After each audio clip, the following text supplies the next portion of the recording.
Viewers, welcome to my channel নিপাস cooking journey থেকে সবাইকে আসসালামু আলাইকুম। কেমন আছেন আমার প্রিয় বন্ধুরা?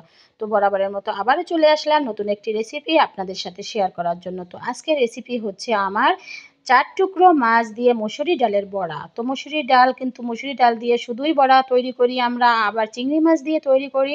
তো আজকে আমি মাছ দিয়েই বড়া তৈরি করব। কতটা অসাধারণ ও লোভনীয়ভাবে সেটাই আজকে আমি আপনাদের সাথে শেয়ার করব প্রিয় বন্ধুরা। তো চলে আসলাম আমি 1 কাপ পরিমাণ ডাল, মসুরি ডাল 30 মিনিট ভিজিয়ে রেখেছিলাম, সেটা আমি নিয়ে এলাম। আর 4 টুকরো মাছ নিয়ে নিলাম। তো প্রিয় বন্ধুরা, এটা যে খেতে কতটা লোভনীয় এবং কতটা অসাধারণ, বাসায় ট্রাই না করলে কেউই বুঝতে পারবেন না। প্লিজ বাসায় অবশ্যই আজকের রেসিপিটা ট্রাই করবেন এবং আমাকে লাইক ও কমেন্টে জানাবেন।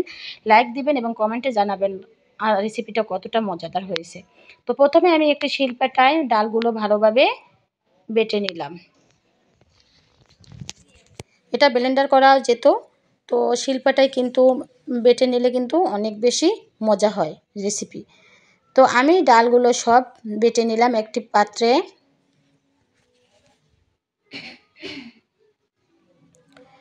তারপরে দেখেন, আপনাদের দেখিয়ে দিলাম ডালগুলো একদম পেস্ট হয়ে গেল, পেস্ট করে নিলাম। এখন আমি 4 টুকরো মাছ এটা শিলপাটায় বেটে নিব। তো এই মাছের যে চামড়াটা আছে, চামড়াগুলো আমি কিন্তু পানিতে ভিজিয়ে রাখি নাই, তার জন্য উঠতেছি না। এজন্য আমি ভালোভাবে থেতলে মাছগুলো চামড়াটা সরিয়ে ফেলবো বাটার মাধ্যমে। তো এখন ভালোভাবে আস্তে আস্তে বেটে নেব আর পাশের চামড়াগুলো ফেলে দিব। তো প্রিয় বন্ধুরা, আমি কাটা এবং চামড়া দেখেন এখন ভালোভাবে থেতলে মাছগুলো এখন বের করে ফেলে দিব। এখন আমি বেটে নিলাম মাছগুলো।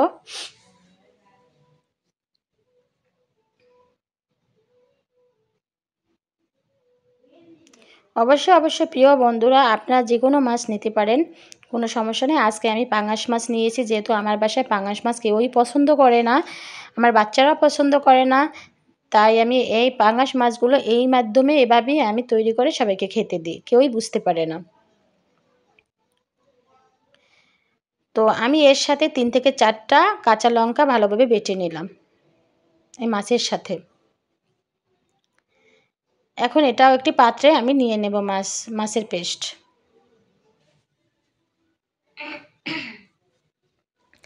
এখন আমি এটা ভালোভাবে মিক্সড করে নেব।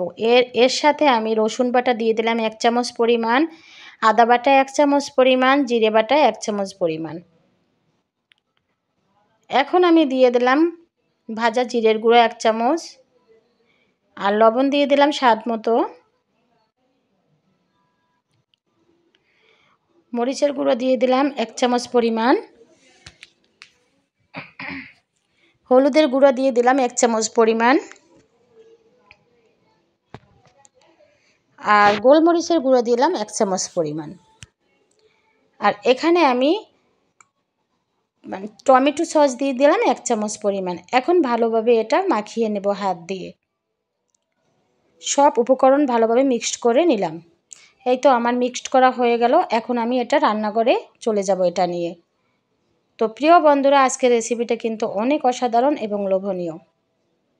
আমার বাচ্চারা অনেক মজা করে খেয়েছে। তো আমার রান্নাঘরে চলে আসলাম। এখন প্যানে আমি তেল দিয়ে দিলাম, রান্নার তেল। এটা গরম হওয়ার সাথে সাথে আমি গোল গোল সাইজ করে আমি সব দিয়ে দিলাম, বড়ার সাইজে দিয়ে দিলাম। আর এগুলো যখন বাদামি কালার হয়ে যাবে, লালচে বর্ণ হয়ে যাবে, তখন এগুলো আমি উঠিয়ে নিব প্রিয় বন্ধুরা। দেখেন আমার কালারটা হালকা আছে, ভেজে নিতে হবে। আপনি যদি হাই হিটে ভেজে নেন তাহলে কিন্তু উপরটা কালো হয়ে যাবে আর ভিতরটা হবে না। এজন্য আমি কিন্তু বেশ হালকা আছে আমি ভেজে নিচ্ছি একটু সময় নিয়ে। দেখেন আমি এগুলো ভালোভাবে ছেঁকে উঠিয়ে নিচ্ছি।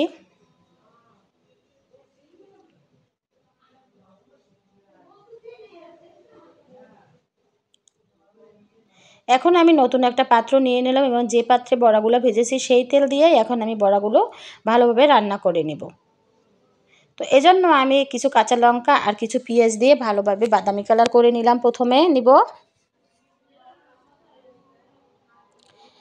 তারপরে একটু বাটা বাটা সরি পুরো আমি যে এখানে বাটা পেঁয়াজ দিছি সেটা আমি আপনাদের দেখাতে পারিনি, এজন্য সরি। তো এখানে আমি একটু আদা বাটা, জিরা বাটা আর রসুন বাটা দিয়ে দিলাম। আমি কিন্তু বাটা পেঁয়াজও দিয়ে দিয়েছি, দিয়ে ভালোভাবে নেড়ে চেড়ে আমি এখানে আবার আদা বাটা, জিরা বাটা, রসুন বাটা আবার দিয়ে দিলাম। এখন ভালোভাবে এটা কষিয়ে নিলাম। এখন লবণ দিয়ে দিলাম। এখানে কিন্তু পেঁয়াজ বাটা আছে, পেঁয়াজ কুচি আছে, রসুন বাটা, আদা বাটা, জিরা বাটা সব মিশিয়ে আমি এখন হলুদের গুঁড়ো, মরিচের গুঁড়ো ভালোভাবে এটা কষিয়ে নেব। এখন হাফ কাপ পরিমাণ পানি দিয়ে আবার ভালোভাবে কষিয়ে নেব।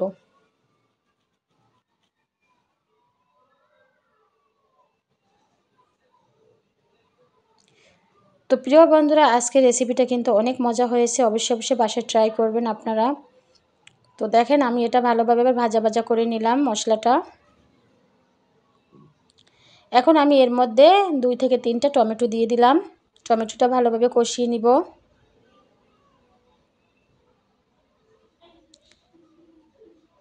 এটা কিন্তু একদম নতুন একটি রেসিপি।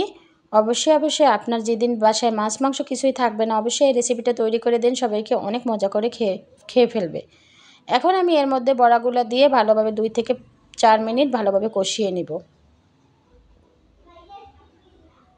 আর এটা ফুলে যে কি ভাসা বড়ার মতো হয়েছে, আমরা চিংড়ি মাছ দিয়ে যে ভাসা বড়া তৈরি করি সেরকম অনেক বেশি মজা হয়েছে।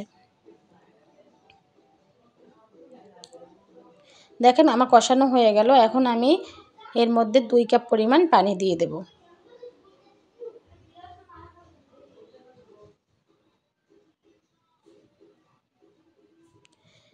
পানি দিয়ে দিলাম। এখন আমি ভালোভাবে এটার উপর ঢাকনা দিয়ে দেব।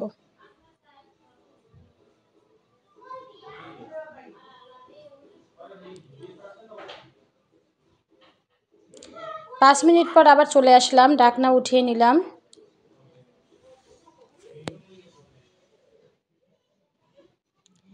এখন ঢাকনা উঠিয়ে ভালোভাবে আবার নেড়েচেড়ে দিলাম। দেখেন আমার প্রায় রান্না হয়ে গেল। তো এটা পানি দেওয়ার পর অনেক বেশি রান্না করার প্রয়োজন নয়। তো উপর থেকে আমার গোলমরিচের গুঁড়া, আবার জিরে ভাজা সব কিছুই আবার উপর থেকে দিয়ে দিলাম।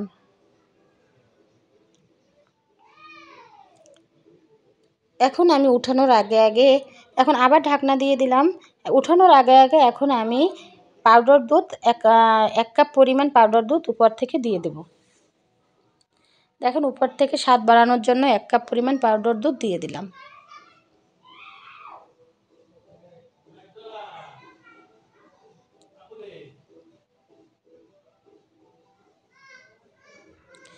এই তো এখন আমি আবার ঢাকনা দিয়ে দেব একটু ফুটানোর জন্য, 5 মিনিট ফুটানোর জন্য ঢাকনা দিয়ে দেব।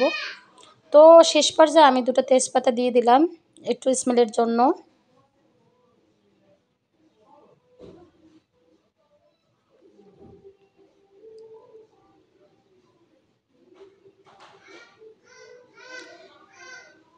তো লবণ একটু কম হয়েছিল, তাই আমি একটু লবণ দিয়ে দিলাম স্বাদ মতো। দেখেন দেখতে কতটা সুন্দর কালারটা হয়েছে এবং কতটা লোভনীয় হয়েছে এবং অনেক বেশি মজা হয়েছে এই রেসিপিটা। তো এখন ঢাকনা দিয়ে দিলাম। আবার চলে আসলাম 5 মিনিট পরে। এখন আমি উঠিয়ে নিচ্ছি। দেখেন হয়ে গেল আমার রেসিপি। কতটা লোভনীয় এবং কতটা মজাদার প্রিয় বন্ধুরা। আর আজকের ভিডিও যদি আমার ভালো লাগে অবশ্যই অবশ্যই আমাকে সাবস্ক্রাইব করবেন এবং পাশে থাকবেন। আর যারা করেছেন তাদেরকে অসংখ্য ধন্যবাদ। আর যারা আমার ভিডিও দেখছেন সাবস্ক্রাইব করেননি প্রিয় বন্ধুরা, তাদের সাথে আমার অনুরোধ অবশ্যই অবশ্যই আমাকে একটু সাবস্ক্রাইব করেন এবং পাশে থাকেন। তো আমি পরিবেশন করে আপনাদের সাথে শেয়ার করি যে আমার খাবারটা দেখতে কেমন হয়েছে আর খেতেও অসম্ভব অসম্ভব মানে মজা হয়েছে। আর আপনাদের যদি খেতে মন চায়, দেখে ভালো লাগে, অবশ্যই বাসায় ট্রাই করবেন। দেখেন আমার বড়াগুলো হয়ে গেল, মাছের বড়া। তো আমি কাঁচামরিচ দিয়ে দিলাম উপর থেকে। আর আমরা অনেক মজা করে খেয়েছি এবং একটি বড়া আমি একটি প্লেটে উঠিয়ে আপনাদের সাথে ভেঙে দেখিয়ে দিচ্ছি ভিতরটা বা কেমন হয়েছে। দেখেন ভিতরটা অনেক সুন্দর হয়েছে। এভাবে একদিন বাসায় ট্রাই করবেন। ফাঁপা হয়ে গেছে ভিতর, দেখছেন ভিতরটা একদম হয়ে গেছে এবং ফাঁপা হয়ে গেছে। অবশ্যই অবশ্যই প্রিয় বন্ধুরা বাসায় ট্রাই করবেন এবং আমাকে কমেন্টে জানাবেন যে রেসিপিটা কেমন হয়েছে প্রিয় বন্ধুরা। আর আমাকে উৎসাহ দিবেন, তাহলে আমার রেসিপি করতে আরও বেশি আমার আগ্রহ হবে আর ভালো লাগবে। তো সবাই ভালো থাকবেন, শুভকামনায়, আল্লাহ হাফেজ।